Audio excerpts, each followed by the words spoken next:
search box and clicking the Look It Up button. The word I entered, pen, comes to the center of the screen and is surrounded by all the words and meanings that it's related to. I'll get into exactly what we're seeing here in a second, but first I want to show you how easy it is to navigate the visual thesaurus. You navigate simply by clicking on a word and moving that word to the center. I can continue to click on words, and as I click on them, they move to the center and are surrounded by the words and meanings that are related to that word. And I can continue exploring the dictionary simply by clicking on additional words. If I want to go back, I just click the back button. If I want to see a list of all the places where I've been, I can simply pull down the history menu, click on the word, and I'm back to where I was at the beginning. I can drag words around simply by clicking on them and dragging, or I can drag the entire display around by clicking on an area of white and dragging. If I want to hear a word pronounced, I click on the speaker icon, pen, and I can hear the word pronounced. Now let's take a closer look at what we're seeing on the screen here. The word pen is surrounded by these 6 circles that represent the 6 different meanings that pen has, 5 of which are nouns, represented in red, and 1 which is a verb, represented in green. If I roll over a meaning, I can see the definition as well as some examples. When I roll over a meaning on the left-hand side, it highlights on the right here in the meaning list. The meaning list is basically just a list display of all the meanings, ordered in order of their commonality. So the most common noun meaning for pen is a writing implement with a point from which ink flows. Dotted lines in the visual thesaurus represent relationships between meanings or between words.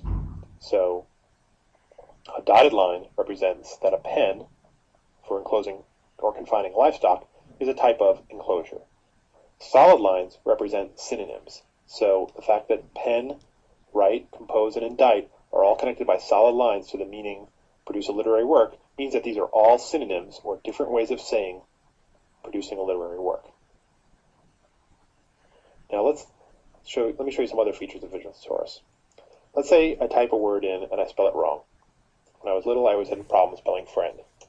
If I type in the word wrong, the word suggestions panel opens up and shows me possible suggestions for how to spell my word. If I click on the word friend, top suggestion, that one comes to the center, and I can see again all the meanings of friend. I can also see another type of relationship in the visual thesaurus, which is an antonym relationship. And this is showing me that foe is the antonym of friend. I can also see that the visual thesaurus has proper nouns. In fact, 39,000 proper nouns in the visual thesaurus, and I can see that the proper form of friend is really another word for Quaker. Let me show you some of the other features of the visual thesaurus. So we have word lists, we have 5 languages you can show in the online edition, you can print, you can share word maps with your friends, you can turn on the help so you can see descriptions of exactly what everything does.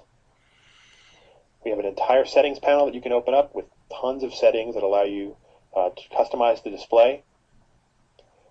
We have word lists, which allow you to create word lists and share them on our website. We have lots of other features. So I hope that you watch the rest of the videos and get an idea of all the different things you can do with the visual thesaurus. Thanks for watching.